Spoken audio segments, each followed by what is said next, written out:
And our thanks there to Steve Blake. Now, for millions of Russian drivers, the homegrown Lada sedan was a ticket to ride on the open road. Never mind, the cars were built badly, ran poorly, broke down a lot. They were cheap and they were everywhere. But now the Lada's makers has decided to end production. Here's Phil Black on a car that's a classic for all the wrong reasons.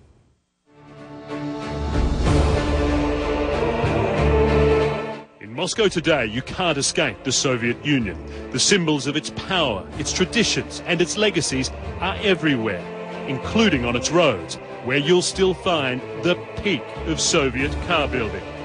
The Lada Classic Series. It's a bit tricky. This is actually the second Lada 2107 we had to hire because the first one broke down.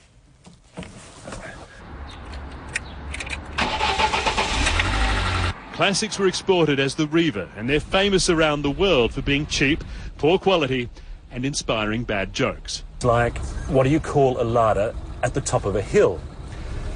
A miracle. What do you call a Lada driver who says he has a speeding ticket? A liar. And famously, how do you double the value of a Lada? You fill the tank. For 42 years, Russian state car maker Avtovaz has been turning out Ladas that look just like the 1966 Fiat 124 they're based on.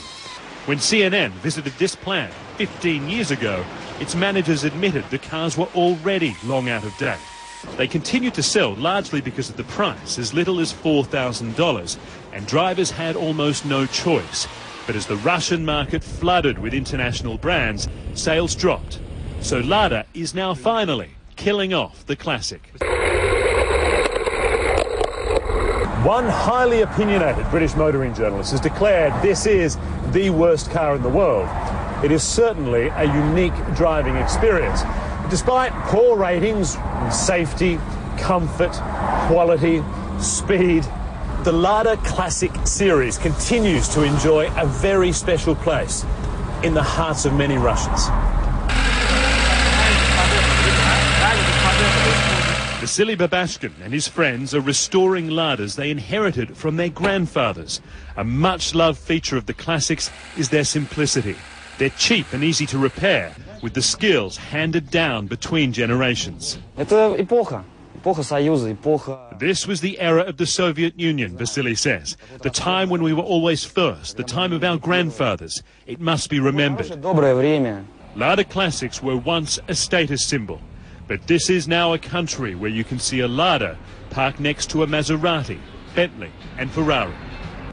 Igor Mozoreta is editor of Russia's Behind the Wheel magazine. In 1970, it was a delight for the Soviet people, he tells me. It fit all European requirements. It was comfortable with a large trunk.